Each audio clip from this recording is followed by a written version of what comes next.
Bom dia, irmãos. Muito bem.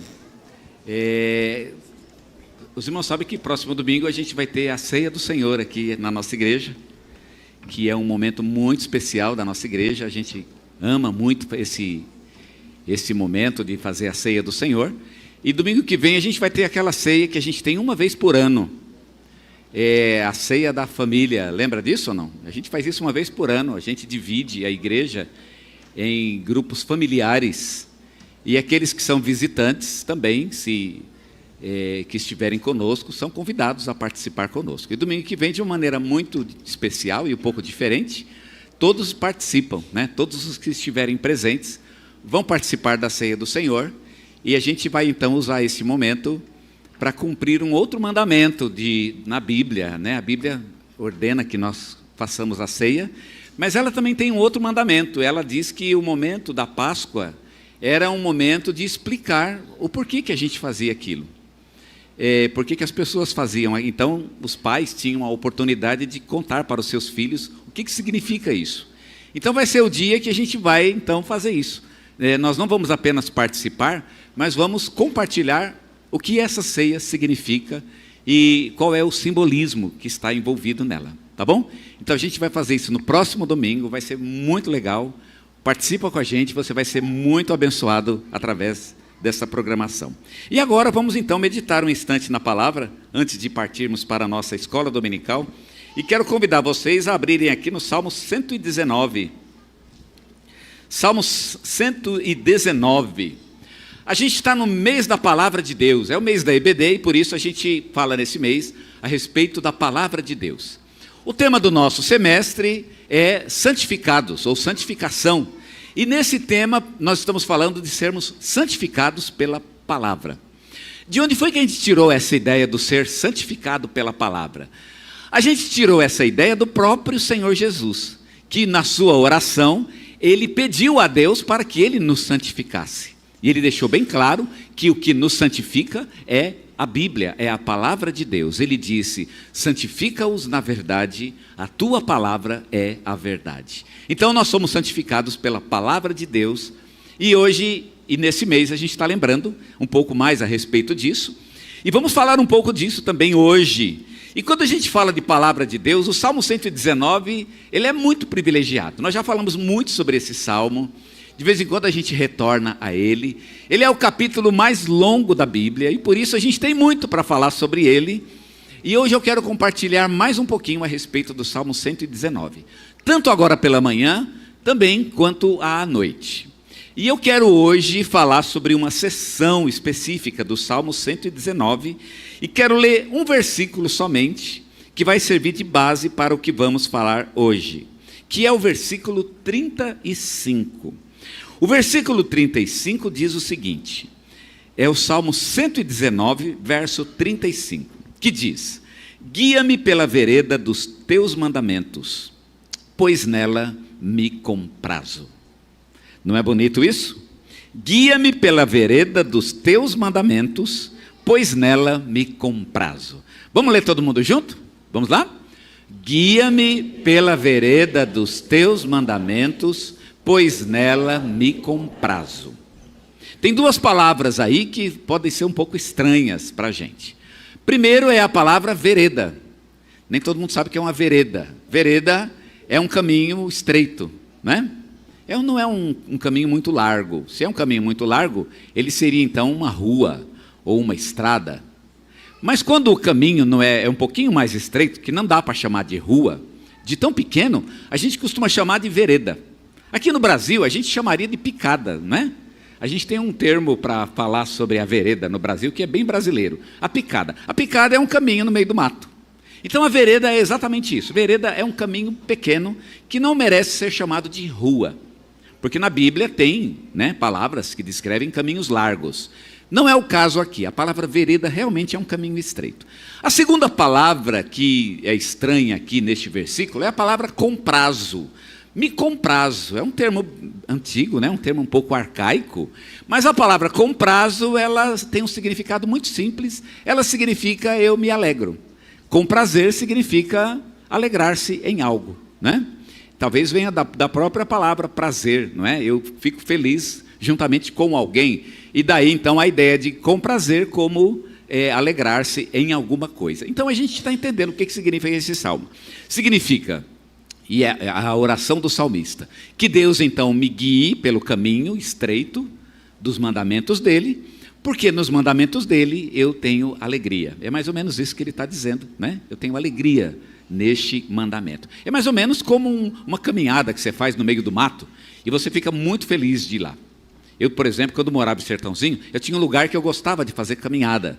E era um lugar que ficava no meio dos pinheirais. E eu adorava ir para lá.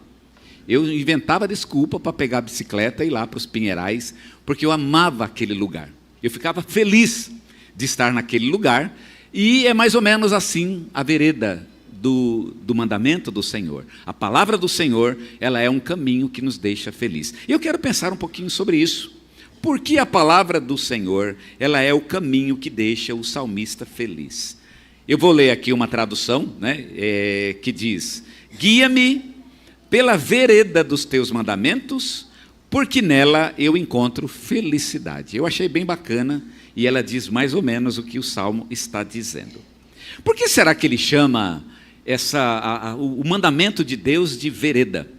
Porque ele podia falar que era uma estrada, um caminho, ele podia falar que era uma rua, um campo aberto, inclusive, mas ele fala que é uma vereda, é um caminho estreito. Por que o mandamento de Deus é um caminho estreito? Essa história do caminho estreito, ela me lembra uma certa pregação de Jesus. E os mais espertos aí já devem ter se lembrado disso, que Jesus, numa certa ocasião, ele, que se comparou a si mesmo como um caminho, num certo momento ele disse que ele era um caminho estreito. Lembra disso ou não? Ele disse: eu sou o caminho. Isso realmente ele disse, numa pregação. Mas numa outra pregação, que não foi a mesma, ele disse especificamente que ele era um caminho especificamente estreito. Eu sou um caminho estreito. Por que será que a palavra de Deus é um caminho estreito? Qual será a ideia desse texto? Um caminho estreito é um caminho apertado. A palavra de Deus é um caminho apertado, é estreito. E por quê? O que está por trás disso? Eu começo a entender porque não é todo mundo que gosta da palavra de Deus, não é? Não é todo mundo que tem o hábito de ler, porque é um caminho estreito. Primeiro que um caminho estreito não é para muita gente. Se você vai fazer uma caminhada num caminho estreito, pode ver que poucos vão. Geralmente as pessoas preferem andar em caminhos mais confortáveis. Eu vou daqui para minha casa. Só que daqui na minha casa eu tenho uma rua larga, ampla, e tenho um caminho estreito. Qual eu prefiro? A maioria vai preferir o caminho largo. O caminho largo é mais seguro. O caminho largo é mais claro. O caminho largo é mais confortável. O caminho largo tem mais gente. Porque as multidões preferem o caminho largo. Aliás, Jesus, naquele sermão que eu acabei de citar, ele falou um pouco acerca disso, dizendo que os que acertam esse caminho são poucos. Para dizer de uma outra maneira que se você quiser segui-lo, você vai ter que romper com a multidão. Se você olhar para o lado e ver que tem muita gente, tem muita gente, provavelmente você está no caminho errado. Porque o caminho de Jesus, via de regra, é um caminho procurado por poucos. O fato de você olhar e não ver muita gente ao seu redor é um dos indicativos de que você realmente está no caminho certo. Porque Jesus ele deixou bem claro, não são muitos os que acertam por este caminho, são poucos. Poucos os que conseguem acertar este caminho. É um caminho difícil. O caminho estreito não é fácil. E eu começo a entender porque tem muita gente que não gosta de ler a Bíblia. Porque ler a Bíblia não é uma coisa exatamente confortável. Não é uma coisa, né, totalmente agradável. Se você quer uma leitura agradável, leia, sei lá, Harry Potter, por exemplo. Eu nunca li Harry Potter, mas eu imagino que seja uma leitura bastante agradável. Eu não sou contra leituras agradáveis. É gostoso você ler uma coisa que agrada, uma coisa que você lê e você quer continuar lendo. Eu acho bem bacana isso, e vários livros fazem isso, vários autores têm essa habilidade. Me parece que não é bem essa a habilidade dos autores bíblicos. Os autores bíblicos, eles tinham intenções quando escreveram os seus textos, e uma das intenções que eu sei que eles não tiveram foi serem agradáveis. Eles não tentavam ser agradáveis. Eles não queriam vender livro. como hoje em dia é o interesse das pessoas que escrevem, né? O interesse é vender livro. Os autores bíblicos não escreveram para vender. A ideia deles não era serem populares. Eles tinham uma verdade para dizer e eles se concentraram nessa verdade e eles expuseram a verdade nos seus escritos. São fáceis? Muitas vezes não. Alguns são realmente muito difíceis. Alguns são tão difíceis que a gente até evita lê-los, né? A gente nem quer, imagina, eu vou ler Apocalipse, eu vou ler Zacarias, eu vou ler Daniel. Aquilo é muito complicado. Pois é, a palavra de Deus realmente ela é um caminho estreito. É para poucos. Poucos. Você é desses poucos? Você é daquele que gosta de se aventurar nesses caminhos estreitos? Eu tenho a impressão até que a palavra de Deus, ela é tanto mais deliciosa, quanto mais estreito é o caminho. Quanto mais estranho é aquilo que você lê. Torna-se um desafio. E isso é algo muito bacana. Isso é que realmente nos dá alegria e é o nosso desafio de relacionamento com Deus. A palavra de Deus é um caminho estreito. Isso significa, a ideia de ser estreito, porque é isso que um caminho estreito faz, ele não é muito claro. Quando você anda numa estrada ampla e larga, você vê bem, você vê longe. Mas numa vereda, não. Lembra do Salmo? O Salmo 23 tem essa palavra. É a palavra natib, né, que em hebraico significa vereda. A palavra vereda aparece lá no Salmo 23. Ele diz, ainda que eu andasse, né? Aliás, onde é que fala? Me lembra lá, onde é que fala vereda? Tá vendo? A mesma palavra. Guia-me pela vereda. O que significa? Significa que eu vou entrar num caminho que eu preciso ser guiado. Eu não posso entrar sozinho. Esse é o problema da vereda. Você pode se perder. Você pode não enxergar longe. Porque numa estrada você enxerga longe, não é? Às vezes você vê a cidade muito antes de chegar nela. Quilômetros antes de chegar na cidade você já está vendo ela. Esse é o caminho largo. A vereda, você olha o que está diante de você. Você geralmente não tem uma visão muito ampla, muito clara. Você está diante daquilo que está diante dos seus olhos somente. E aí você caminha neste caminho difícil, muitas vezes indiscernível. Mas é assim a palavra de Deus. E é isso que torna ela tão linda, tão deliciosa e tão maravilhosa. Ela é uma vereda. Você se sente meio sozinho. Porque um caminho largo você sempre tem companhia. Quando você anda numa avenida, quando você anda num caminho largo, você sempre tem muito carro, muita gente. Mas numa vereda não. Via de regra você está sozinho. E dá uma solidão andar na vereda, não é? Assim é a palavra do Senhor, ela é para mim. Eu estou sozinho diante de Deus, neste caminho que é a sua palavra. Mas o Espírito Santo nos guia. Guia-me pelas veredas da tua justiça. Por que a gente vai caminhar nesse caminho, né? Qual é a ideia do salmista? Quando ele diz, os teus caminhos são a minha alegria, ele está querendo dizer que se você se aventurar por esse caminho, e se você buscar a palavra de Deus diligentemente, com disciplina, e você persistir na leitura, no estudo, na memorização da palavra de Deus, sabe qual é o resultado? O resultado é a felicidade. É o que a Bíblia promete. Você vai ser feliz. A gente quer ser feliz sem pagar o preço de ser feliz. Uma das coisas que a gente precisa entender sobre a felicidade, no sentido bíblico da palavra, é que a felicidade, ela é uma consequência. A gente não busca a felicidade. A felicidade é consequência de outras escolhas. Então você tem que fazer algumas escolhas primeiro. Escolhas que talvez, num primeiro momento, nem vão fazer você muito feliz.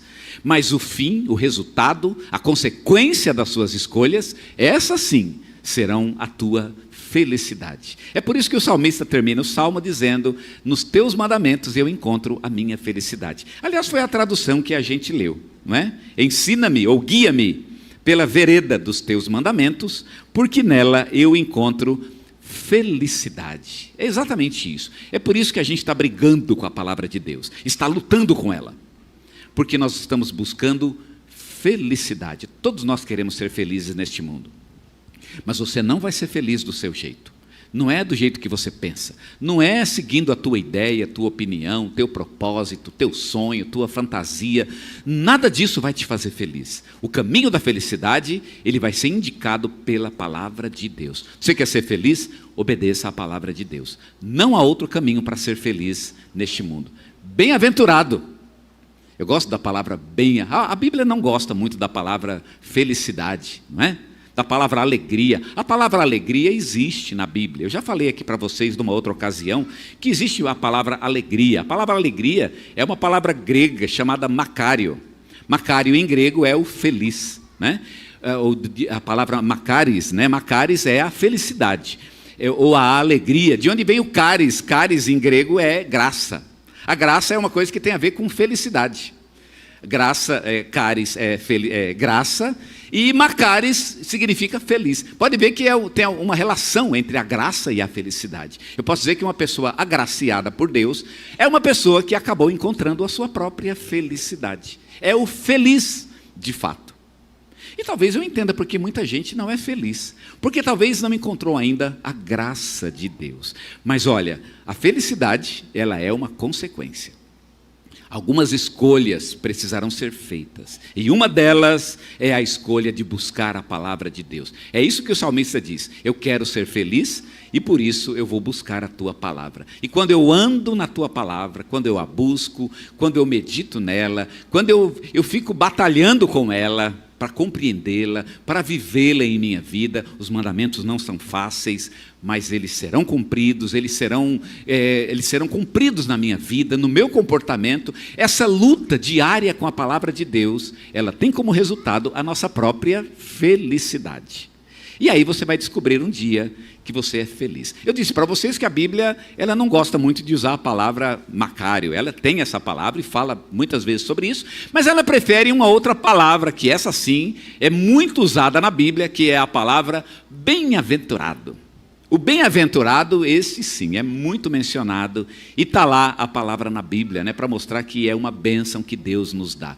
Não é uma alegria como a alegria deste mundo, é uma alegria de Deus. É uma alegria que nada pode roubar de nós. Tudo isso nós encontramos na palavra de Deus. O salmista aqui nos dá algumas pistas de como encontrar esta felicidade. Agora observa, e agora eu posso entender qual que é a ideia do salmista. Você está procurando a felicidade. E a procura da felicidade, na cabeça do salmista, é mais ou menos como aquela brincadeira de ache o caminho, naqueles negócios de palavra cruzada. Tem lá uma sessão e uma modalidade lá de jogo na palavra cruzada, que é ache o caminho. Já viu? Aí você tem lá um diagrama, e você tem que ir riscando lá aquele mapa e procurando o caminho. E como é difícil. Alguns são realmente muito difíceis. Você olha, você não quer riscar, porque se você já começar riscando, você não vai acertar o caminho. Então, o que uma pessoa que acha o caminho com uma certa sabedoria, ele faz? Primeiro ele dá uma olhada geral. Como é que eu faço? E ele começa a olhar, e aí ele conseguiu chegar no meio. Bom, eu consegui chegar, mas agora será que eu consigo refazer esse caminho? E aí ele vem riscando aquilo que ele sabe que é certo. Quando eu era moleque e fazia brincadeira do acha o caminho, eu sempre começava pelo meio. Eu não sei porquê, mas na minha cabeça, começar pelo meio era mais fácil. Porque você começa pelo meio, né? Existem vários caminhos para entrar, mas só tem um caminho para chegar. É o único caminho que chega. E por isso eu já começava pelo meio. Porque como só tem um, então, pelo meio eu sabia qual era o caminho de entrada para chegar exatamente aonde eu queria. A palavra de Deus, ela é assim. A palavra de Deus nos guia neste caminho. Agora, ela é uma vereda exatamente nesse sentido, porque não é fácil. É uma vereda. Não é uma coisa que vem tranquilamente. Ah, mas é tranquilo, não é fácil. Então, se você acha que é difícil, se você acha que é luta, então realmente é. É luta para todo mundo. A palavra de Deus é realmente um desafio na vida de todos nós. É uma vereda. E o salmista está dizendo, eu quero ser feliz, e eu sei, eu vejo a felicidade. Eu estou avistando ela e eu preciso chegar a ela. Só que para chegar a ela, é uma vereda, não é uma avenida, não é uma rodovia, é uma vereda para chegar nela. Quando você entra na vereda, o que acontece? Você não vê mais nada. E aí você tem que se guiar por onde, né? Quando você está num caminho de roça, por exemplo, Você não consegue se guiar, porque você não tem visão das coisas. Se é um caminho muito estreito, é muito fácil se perder, numa trilha, por exemplo. É muito fácil se perder. Então, assim é a palavra de Deus. Você está buscando a felicidade, mas você tem que lembrar que o caminho até ela não é uma avenida, é uma vereda. E aí você vai ter que trabalhar junto com Deus. Mas por que será que Deus fez assim? Ele não podia ter feito a palavra mais simples, não é? Tipo um livro de autoajuda, que você leu o primeiro parágrafo, né? Você leu a primeira frase de cada parágrafo, você já entendeu tudo. Não podia ser assim, mais simples? Você dá uma leitura geral, você entende tudo. O livro de autoajuda, você lê o resumo. Não precisa nem ler o livro, inclusive. O resumo já é bom, porque o resto é encheção de linguiça, não é? Tem lá uma essência e o restante é só para, sei lá, agradar, né? Para criar o hormônio dopamina, tipo assim, né? Por que a palavra de Deus não é assim? Por que Deus fez essa dificuldade? Deus tinha um plano para as nossas vidas que incluía a palavra de Deus. E eu quero mostrar esse plano para você. Primeiro, ele nos aponta o caminho. O caminho é a própria palavra de Deus. O verso 33 diz: ensina-me, Senhor, o caminho dos teus decretos. Olha, o caminho dos teus decretos. A Bíblia é o caminho. Ela é o caminho. Se você quer chegar na felicidade, então você tem que saber qual é o caminho. O caminho é a palavra de Deus. Você não será feliz de outro jeito. Você pode tentar. Você pode achar que o teu caminho é melhor, que tua vontade é melhor, que teu plano é melhor, mas não é. Você só vai encontrar a verdadeira felicidade se você seguir o caminho da palavra de Deus. Ela vai indicar o caminho. E você precisa estar pronto para buscar este caminho. A segunda coisa que a gente vê neste salmo é o mapa. E qual é o mapa para se chegar à felicidade? O mapa para se chegar à felicidade é a obediência. O verso 34 diz: dá-me entendimento e guardarei a tua lei, de todo o coração a cumprirei. Que lindo isso, não é verdade? Eu vou cumprir, eu vou obedecê-la. Me dá entendimento, abre a minha mente. Abre a minha mente por quê? Porque eu quero entender o que a palavra está dizendo. E quando eu entender o que ela está dizendo, eu vou obedecê-la. Eu vou fazer aquilo que ela diz que tem que ser feito. Eu coloco a minha vida à disposição de Deus para obediência a Ele. Eu abaixo a cabeça e eu vou cumprir aquilo que a palavra diz. Não importa que os outros façam isso ou não, eu vou obedecê-la. E por que é importante obedecer? Porque a obediência é uma espécie de mapa. Guia-me pela vereda dos teus mandamentos, pois nela me comprazo. Inclina-me o coração aos teus testemunhos, ele diz, e não à cobiça. Guia-me pela vereda dos teus mandamentos, ele diz. Dá-me entendimento. Verso 34. Eu guardarei a tua lei, e de todo o coração eu a cumprirei. O que o salmista está dizendo é que, quando ele busca a lei de Deus, e faz a vontade de Deus, e obedece a Deus, ele encontra aquilo que ele procura, a sua própria felicidade. A obediência, portanto, é o nosso mapa. E por fim, a última coisa que o salmista destaca é quem é o nosso guia. E quem é o nosso guia?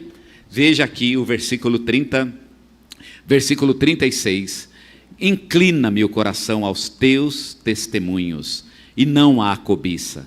Desvia os meus olhos para que não vejam a vaidade, e vivifica-me no teu caminho. O que ele está querendo dizer com isso? De que nós temos um guia, aquele que guia pela mão, que nos toma pela mão, e que nos leva por este caminho sinuoso. E quem é este guia? O guia é a própria presença de Deus em nós. E é por isso que ele insiste com Deus. Me toma pela mão, me guarda, que o Senhor me conduza. Quando você está num caminho que você não vê muito longe, é tão bom ter alguém que já conhece esse caminho, que diz, é por aqui que a gente tem que ir, é por ali.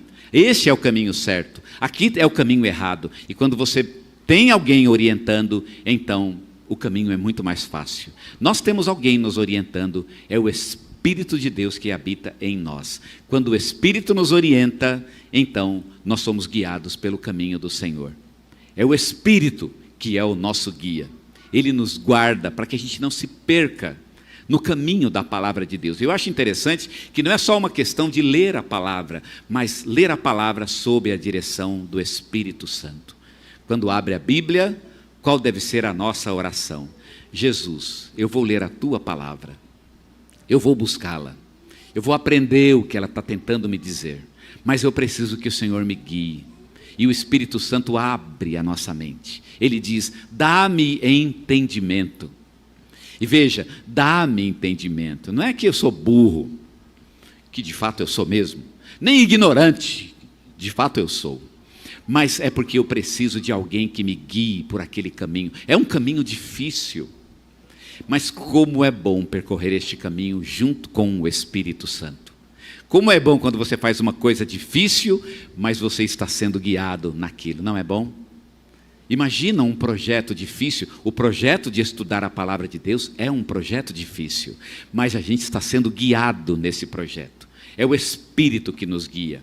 Primeiro você abre a palavra, depois você ora, e você pede orientação ao Espírito, e Ele vai te dar a orientação. Ele vai abrir a tua mente, Ele vai dar o entendimento.